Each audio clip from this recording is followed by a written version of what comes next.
Selamat sore Bu Panca, selamat sore saudara-saudari sekalian. Di sini saya akan mempresentasikan tentang tugas 1 mekanika batuan dengan saya sendiri Graciana Firsifani Rahanjaan dengan NIM 073002300106. Pada tugas kali ini yang akan dibahas yaitu yang pertama mengenai kondisi geologi Indonesia. Yang pertama yaitu komposisi batuan di Indonesia masih belum terkompaksi dari banyak terbentuk pada masa kuarter. Yang kedua, kondisi Indonesia yang berada di area tropis atau khatulistiwa. Yang ketiga, Indonesia dan sabuk gunung api. Yang keempat, Indonesia dan jalur gempa.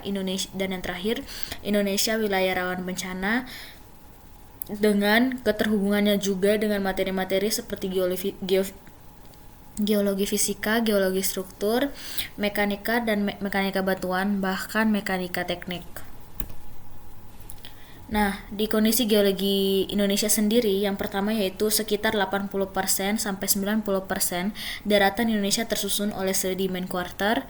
Yang kedua, sekitar hampir 13% hingga 17% aktivitas volcano dunia terjadi di Indonesia. Indonesia sendiri merupakan salah satu wilayah dengan kondisi geologi yang sangat kompleks. Dengan kondisi geologi yang sangat kompleks, Indonesia sendiri terletak di pertemuan 3 lempeng tektonik utama, yaitu lempeng Eurasia, Indo-Australia, dan Pasifik. Indonesia memiliki dinamika geologi yang aktif, termasuk aktivitas vulkanik, tektonik, dan sedimentasi. Hal ini yang mempengaruhi karakteristik batuan yang tersebar di seluruh kepulauan. Nah, untuk membahas batuan belum terkompaksi di Indonesia, terdapat banyak jenis batuan yang masih belum terkompaksi, terutama yang terbentuk selama periode kuarter. Batuan ini umumnya terdiri dari batuan sedimen. Itu terdapat banyak cekungan sedimen yang terbentuk akibat aktivitas vulkanik dan proses sedimentasi. Dan yang kedua, batuan vulkanik itu di Indonesia dikenal dengan gunung-gunung apinya yang aktif. Batuan vulkanik seperti lava dan material letusan seringkali belum mengalami proses kompaksi penuh. Yang ketiga, batuan aluvial. Terdapat juga endapan aluvial yang berasal dari proses pengendapan di sungai-sungai dan daratan rendah. Batuan ini biasanya terdiri dari pasir, kerikil, dan lumpur yang diangkut oleh air. Pada masa kuarter yang dimulai sekitar 2,6 juta tahun yang lalu hingga saat ini merupakan periode penting dalam pembentukan geologi Indonesia. Selama periode ini, yang pertama terjadi aktivitas vulkanik, yaitu banyak gunung api aktif yang terbentuk, memberikan kontribusi signifikan terhadap komposisi batuan yang berada di wilayah Indonesia. Yang kedua, perubahan iklim. Perubahan iklim selama masa kuarter juga mempengaruhi proses sedimentasi dan pembentukan batuan. Dan yang ketiga, peningkatan kesuburan tanah. Aktivitas vulkanik menghasilkan tanah yang subur, mendukung pertanian di banyak daerah di Indonesia. Nah, yang akan kita bahas yang kedua yaitu kondisi di area tropis atau khatulistiwa. Iklim tropis dengan curah hujan tinggi menyebabkan pelapukan batuan yang intensif. Pelapukan ini menghasilkan tanah yang subur dan berbagai jenis endapan. Proses pelapukan ini juga termasuk dalam materi geologi fisik.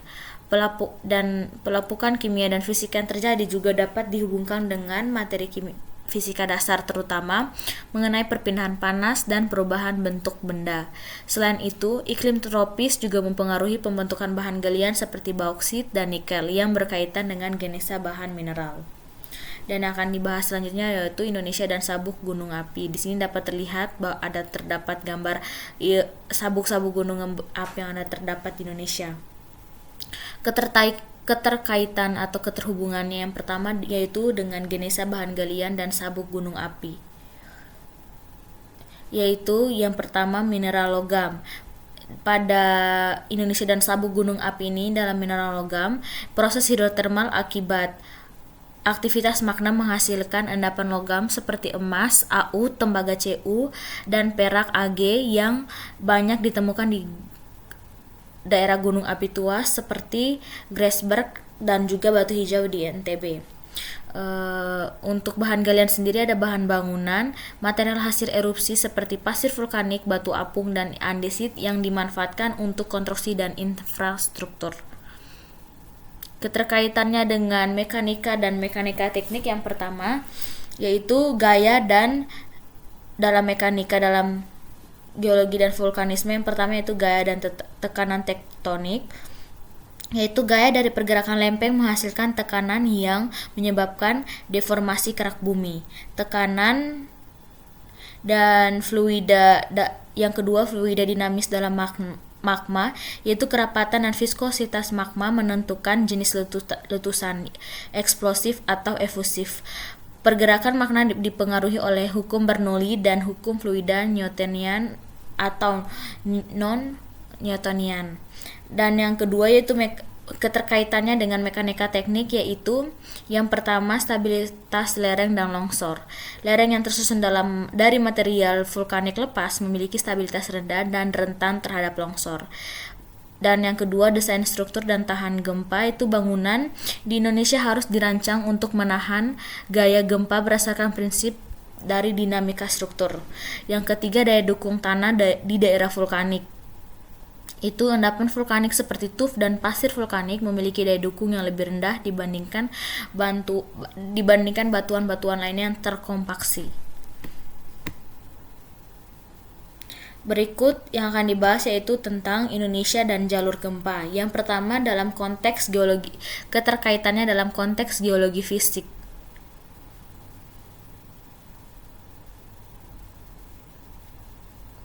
Geologi fisik yaitu yang pertama lempeng Indo-Australia menunjang ke bawah lempeng Eurasia di sepanjang zona subduksi di subduksi Sunda Banda.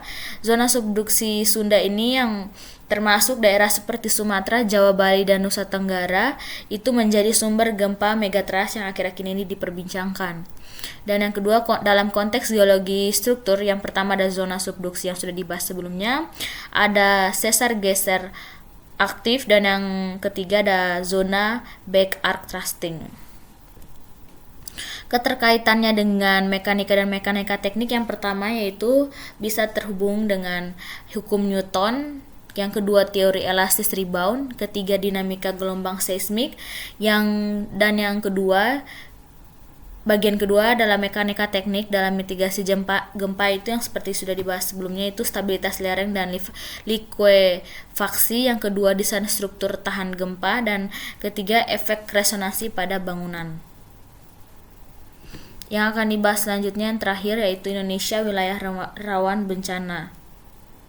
Indonesia adalah wilayah rawan bencana akibat aktivitas tektonik, vulkanik, dan iklim tropis. Hal ini berhubungan dengan yang pertama geologi fisik, yaitu proses alam yang membentuk bencana dan bencana di sini yang terbentuk adalah gempa, vulkanisme, dan longsor.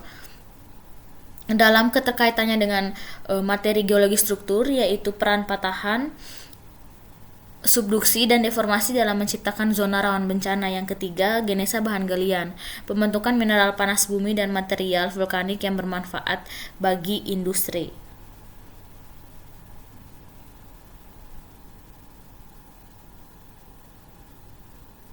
Dan yang terakhir dalam mekanika dan mekanika teknik, prinsip fisika dalam memahami dan merancangkan struktur yang tahan terhadap bencana alam. Dan ini adalah daftar pustaka, dan yang kesimpulan yang bisa saya ambil yaitu kondisi geologi Indonesia itu sangat-sangat dinamis, sangat-sangat dipengaruhi oleh faktor-faktor yang ada seperti faktor tektonik, vulkanisme, iklim tropis, dan bahkan karena Indonesia sendiri berada dalam pertemuan 3 lempeng, maka itu menyebabkan kondisi Indonesia yang sangat dinamis.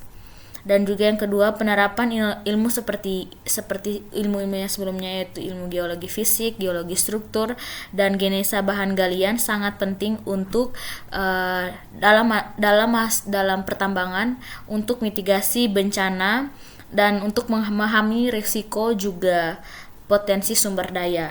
Sekian dari saya mohon maaf jika ada kesalahan. Saya minta maaf dan saya terima kasih Ibu karena sudah memberikan tugas ini. Terima kasih dan mohon maaf.